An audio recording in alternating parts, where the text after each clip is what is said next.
Hello students, आज हम लोग अपना लेक्चर फर्स्ट स्टार्ट कर रहे हैं। कंपनी का लेक्चर फर्स्ट।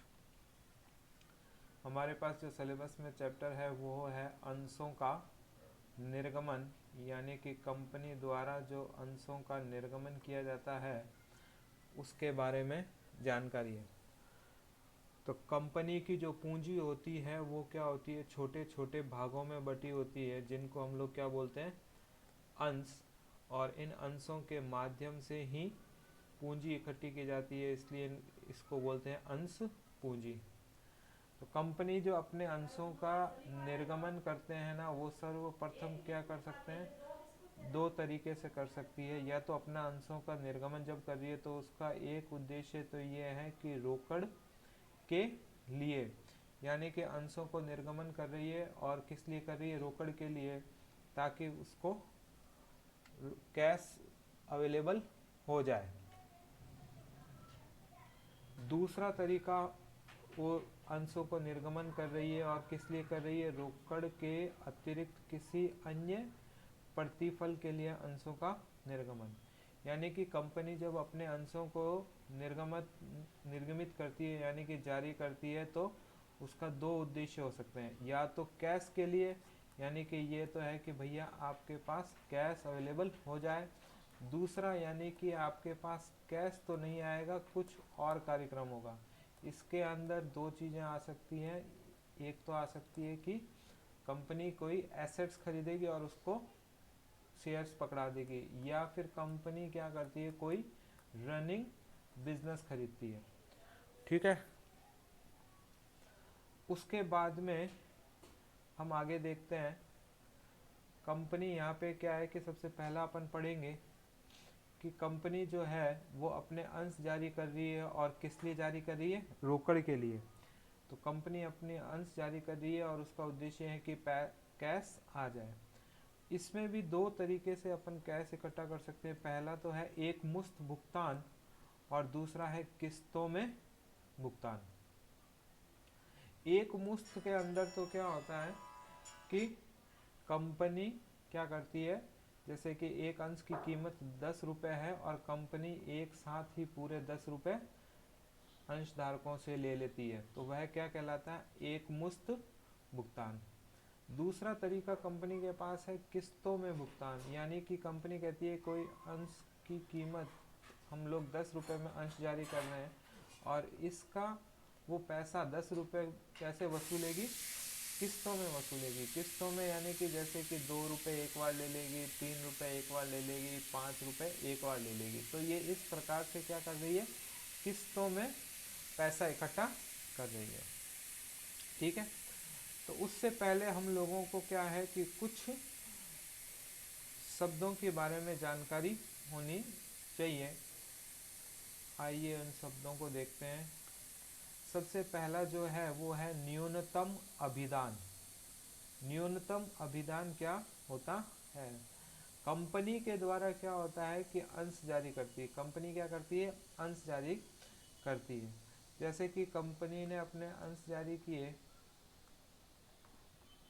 कंपनी क्या कर रही है, अंश जारी कर रही है। जैसे कि मानो कि कंपनी ने कितने अंश जारी करे, 10,000 कंपनी ने अंश जारी करे, पब्लिक में जारी करें, लोगों को कहा कि भैया आप हमारे अंश खरीद लो। तो लोग क्या करेंगे, एप्लीकेशन भेजेंगे।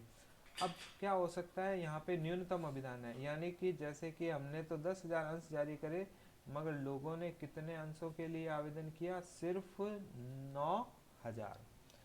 तो ये क्या है, न्यूनतम अभिदान है, यानी कि कम अभिदान हुआ है। हमने जारी कितने करे थे, जारी तो हम लोगों ने 10,000 अंश करे थे, मगर आवेदन जो आए हैं हमारे पास, आवेदन आवेदन कितने आए हैं, आवेदन हमारे पास आए 9,000। तो इसको बोलते हैं न्यूनतम अभिदान। एक चीज़ का खास ध्यान रखना कि जब भी कंपनी अंश, जितने भी अंश जारी करती है उसका 90% तक तो आवेदन आना ही चाहिए। अगर जब आवेदन 90% से कम होगा तो अभिदान पूर्ण नहीं माना जाएगा।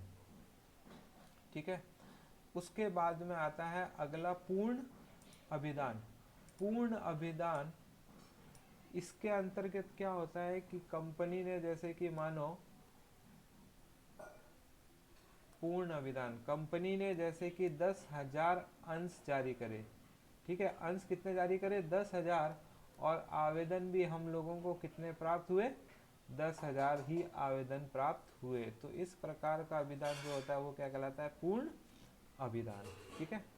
उसके बाद में हमारे पास अगली परिस्थिति आती है, अगली परिस्थिति जो आती है वो आती है हमारे पास अंशों का अधि अभिधान। इसमें क्या होता है साहब, इसमें कंपनी ने जारी करे 10,000, कंपनी ने मार्केट में 10,000 अंश जारी करे, मगर हमारे पास आवेदन कितने आए 12,000। कहने का मतलब ये है, कहने का तात्पर्य ये है कि जितने कंपनी अंश जारी कर रही है उससे अधिक मात्रा में जब आवेदन प्राप्त होते हैं अंशों के लिए, तो उस चीज को आप क्या कहोगे, उस चीज को कहोगे अंशों का अधि अभिधान, ठीक है। हम लोगों ने 3 शब्द यहाँ पे सीखे हैं। सबसे पहला हमने सीखा न्यून अभिधान, दूसरा हम लोगों ने सीखा, हाँ पहला हमने सीखा यहाँ पे न्यून अभिधान। न्यून अभिधान से तात्पर्य ये था कि कंपनी ने कितने अंश जारी करे थे, कंपनी ने जारी करे थे 10,000, ठीक है, और जबकि आवेदन कितने आए 9,000। यानी कहने का तात्पर्य है कि जितने कंपनी ने अंश जारी करे हैं, जब भी उससे कम के लिए आवेदन प्राप्त हो तो उसे कहते हैं न्यून अभिधान। ये एक बात ध्यान रखना, जितने भी कंपनी अंश जारी कर रही है उसका कम से कम 90% अंशों के लिए आवेदन प्राप्त होना चाहिए। उसके बाद में हमने पढ़ा पूर्ण अभिधान। पूर्ण अभिधान का तात्पर्य था कि कंपनी ने कितने अंश जारी करे, कंपनी ने जारी करे 10,000 अंश, और आवेदन कितने आए आपके पास, आवेदन आए हमारे पास 10,000। तो इसको क्या बोलते हैं, पूर्ण अभिधान, ठीक है। फिर बाद में आ रहा है अंशों का अधि अभिधान। अधि अभिधान के अंदर क्या है, कंपनी ने कितने अंश जारी करे 10,000, और आवेदन कितने का आया 12,000। यानी कि जितने अंश जारी करे हैं उससे अधिक संख्या में अंशों का आवेदन प्राप्त होता है, तो उसे कहते हैं अंशों का अधि अभिधान। उसके बाद में अगला है हमारा अंशों, हाँ उसके बाद में अगली परिभाषा समझते हैं अंकित मूल्य। अंकित मूल्य वह मूल्य होता है जो कंपनी अपने अंश का निर्धारित करती है, वह क्या कहलाता है, अंकित मूल्य। इसको हम लोग इंग्लिश में बोलते हैं फेस वैल्यू। फेस वैल्यू इसको बोला जाता है, कंपनी एक अंकित मूल्य निर्धारित करती है, ठीक है। उसके बाद में अगला शब्द है निर्गमित मूल्य। निर्गमित मूल्य, जैसे कि कंपनी ने कहा कि हमारे शेयर की कीमत कितनी 10 रुपए, मगर हम लोग उस शेयर को जारी कर रहे हैं, कितने में जारी कर रहे हैं, जारी कर रहे हैं 15 रुपए में। तो यह 15 रुपए क्या कहलाता है, निर्गमित मूल्य। और ये जो 10 रुपए है ये क्या कहलाता है, ये कहलाता है अंकित मूल्य, ठीक है। ये हमने समझ लिया। उसके बाद में अब हम लोग ये 2 शब्द और समझते हैं। अगला शब्द है हमारे पास सम मूल्य पर अंशों को जारी करना। सम मूल्य पर अंशों को जारी करने का तात्पर्य होता है कि जो अंशों का अंकित मूल्य है उसी पर अंशों को क्या किया जाता है, निर्गमित किया जाता है। यानी कि जैसे कि 10 रुपए का कोई अंश है और कंपनी उसको जारी भी कितने में कर रही है, 10 रुपए में ही, तो इस प्रकार के निर्गमन को कहते हैं कि सम मूल्य पर अंशों का निर्गमन किया गया है। अगली शब्द है हमारे पास प्रीमियम पर निर्गमन। प्रीमियम पर निर्गमन का मतलब होता है कि अंकित मूल्य से अधिक मूल्य पर अंशों का निर्गमन, वो कहलाता है प्रीमियम पर निर्गमन। जैसे कि कोई शेयर्स है उसका अंकित मूल्य 10 रुपए है, मगर उसको कंपनी जारी कर रही है कितने पे, 12 रुपए पे, तो यानी कि अंशों का जो निर्गमन है वो उसके अंकित मूल्य से अधिक है, तो इसे बोलते हैं प्रीमियम पर निर्गमन। ये हम लोगों ने टोटल 6 शब्दावली समझ ली है। उसके बाद में अब हम आ जाते हैं वापस लेखांकन व्यवहार। लेखांकन व्यवहार। लेखांकन व्यवहार, इसमें मैंने बताया था कि कंपनी अपने अंशों का निर्गमन कर रही है रोकड़ के लिए, और रोकड़ के भी अंदर मैंने बताया था कि या तो कंपनी एक मुश्त भुगतान यानी कि 10 रुपये का अंश है तो पूरे 10 रुपये एक साथ ही लेगी, या फिर 10 रुपये का भुगतान किस्तों में करेगी। तो हम लोग यहाँ पे पहला ये एक मुश्त भुगतान वाले का क्रियाक्रम करते हैं कि क्या है। यहाँ पे हम लोग एक मुश्त भुगतान के अंदर सबसे पहले जो हमने अंशों का निर्गमन किया है वो किस पे किया है, सम मूल्य पर। सम मूल्य से तात्पर्य है कि 10 रुपये का अंश है और उसको जारी भी कितने पे किया है, 10 रुपये पर। तो हमारी यहाँ पे ध्यान रखना, पूरा पैसा कंपनी क्या कर रही है, एक साथ मांग रही है, तो सिर्फ 2 ही एंट्री हमको पास करनी पड़ेगी। पहली एंट्री हमारी क्या होगी, अंशों के लिए आवेदन करेंगे लोग, और आवेदन करेंगे तो हमको पैसा भेजेंगे। तो हमारी सर्वप्रथम एंट्री जो होगी वो क्या होगी, bank account debit to share application and allotment account. ठीक है, bank account debit to share application and allotment account. दूसरी एंट्री हमारी होगी share application and allotment account debit to share capital, यानी कि जो एप्लीकेशन का पैसा जो आया है वो हमने शेयर कैपिटल में ट्रांसफर कर दिया। ठीक है, ये 2 एंट्री है, और यहाँ पे हम लोग जो अंशों का निर्गमन कर रहे हैं वो किस पे कर रहे हैं, प्रीमियम पे। अब इसका एक सवाल देखते हैं। यहाँ पे क्या कहा गया है कि कंपनी ने कितने शेयर इश्यू करे हैं, यहाँ पे हैं इश्यूड शेयर्स, यानी कि कंपनी कह रही है कि हम 1000 अंशों को जारी कर रहे हैं। 1000 अंशों को जारी कर रहे हैं, साथ में ये कह रहे हैं कि हमारे पास आवेदन प्राप्त हुए, यानी कि एप्लीकेशन रिसीव्ड जो हुई है वो भी कितने की हुई है, 1000 अंशों के लिए ही आवेदन हमको प्राप्त हुआ है। तो देखो यहाँ पे आपका क्या हो रहा है, देखो इश्यू भी 1000 करें और आवेदन भी कितने आए, 1000 रुपये। तो इस कंडीशन को बोलते हैं पूर्ण अभिदान। हमने पढ़े थे 3 प्रकार के अभिदान, न्यून, पूर्ण और अधि अभिदान। तो ये क्या है, जब आपके इश्यू और एप्लीकेशन रिसीव्ड दोनों बराबर होते हैं तो इसको बोलते हैं पूर्ण अभिदान, यानी कि फुल्ली सब्सक्रिप्शन, यानी कि फुल्ली सब्सक्राइब्ड हुए हैं हमारे शेयर। ठीक है, उसके बाद में ये कह रहा है, अगली इंफॉर्मेशन है हमारे पास फेस वैल्यू की। फेस वैल्यू यानी कि अंकित मूल्य, फेस वैल्यू कितना है एक अंश का, 10 रुपये है।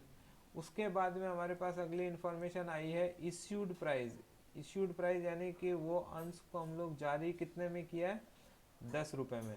तो देखो यहाँ पे अंकित मूल्य तथा जारी किया गया मूल्य दोनों समान है, तो मैंने बताया था इस परिस्थितियों को क्या बोलते हैं, एट पार, यानी कि सम मूल्य पर निर्गमन। तो यहाँ पे जो अंशों का निर्गमन किया गया है वो किस प्रकार का है, सम मूल्य का।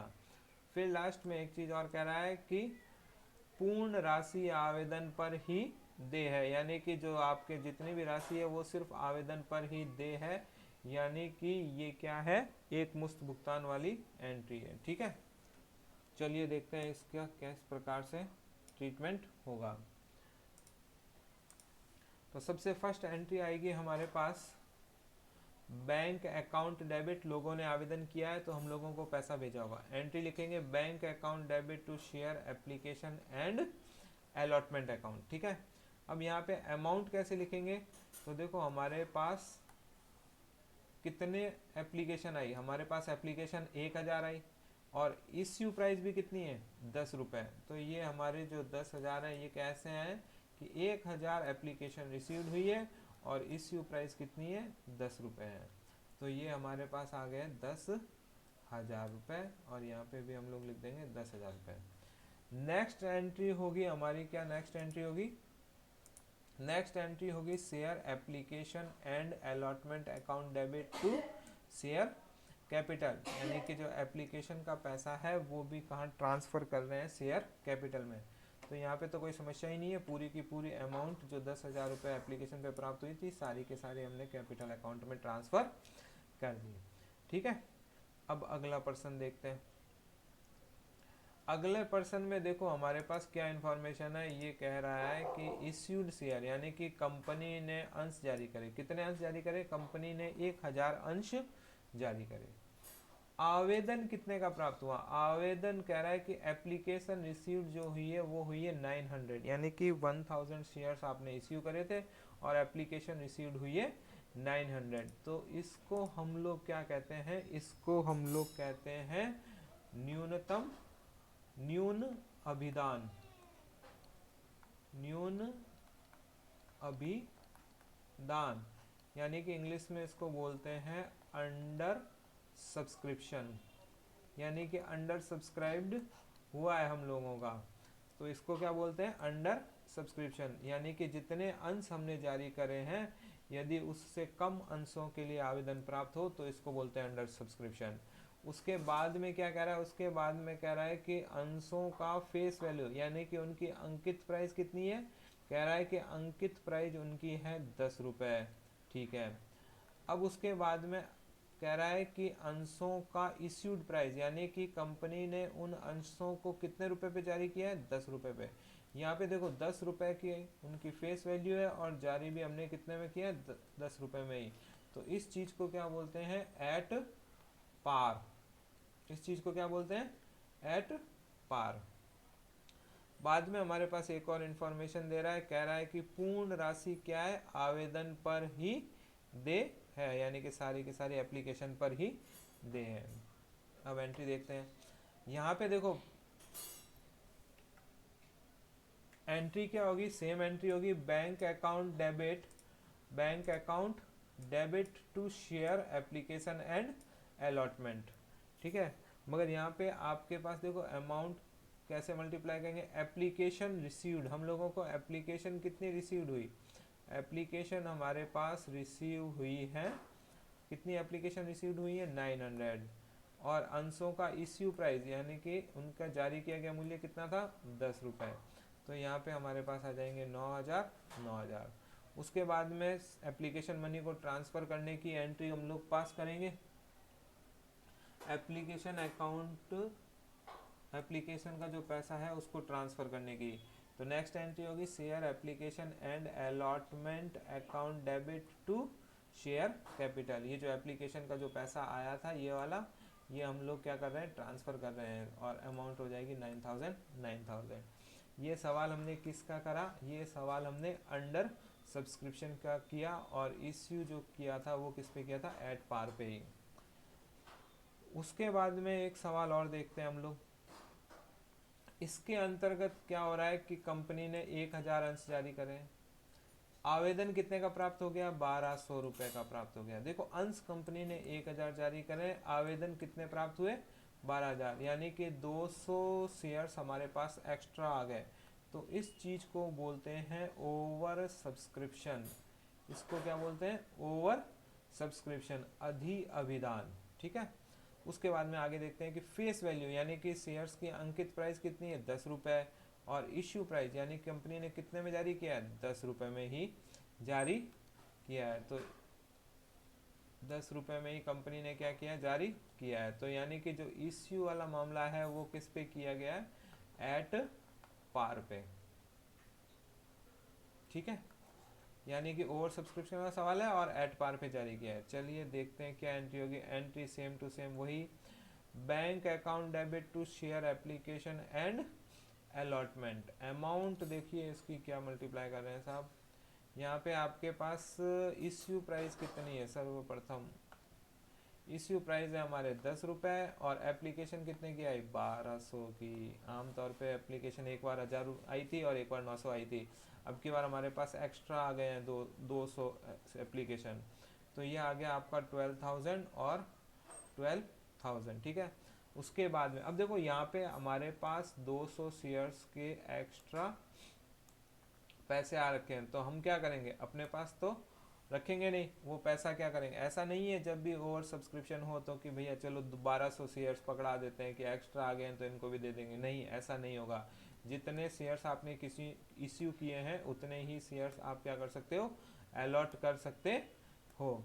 तो हमारी नेक्स्ट एंट्री क्या होगी? Share application and allotment account debit to share capital ये नॉर्मल एंट्री करे थे, मगर यहाँ पे हमारे पास 200 शेयर्स के एक्स्ट्रा पैसे हैं तो उनको हम क्या कर देंगे, लौटा देंगे। तो इसके लिए हम एक और यहाँ पे लिखेंगे टू बैंक अकाउंट। ठीक है, अब देखते हैं कि इसकी अमाउंट का क्या है। शेयर एप्लीकेशन में तो वही कि भैया कितने का अंश जारी किया था, 10 रुपए का, और कितने अंशों के लिए आवेदन प्राप्त हुआ था, 1200 का। शेयर कैपिटल में एक अंश 10 रुपए का है और कितने अंश जारी किए थे, तो 1000 अंश जारी किए थे, तो ये आ गया आपके 10,000। उसके बाद में आपके पास क्या हुए थे कि साहब हमारे पास 200 के एक्स्ट्रा एप्लीकेशन आई थी और एप्लीकेशन के रुपए टोटल शेयर की कीमत थी 10 रुपए, तो ये 2000 रुपये आपका टू बैंक में चला गया। यानी कि ये टू बैंक लिखने का तात्पर्य यह है कि हमने ये पैसा क्या किया है, रिफंड कर दिया है। ठीक है, ये हम लोगों ने सममूल्य के सवाल तीनों केस के अंदर कर दिए हैं, ओवर सब्सक्रिप्शन के अंदर, अंडर सब्सक्रिप्शन के अंदर और फुल्ली सब्सक्रिप्शन के अंदर। इसके बाद के जो सवाल हैं वो आएंगे प्रीमियम पर अंशों का निर्गमन, तो ये हम लोग अगले लेक्चर में देखेंगे।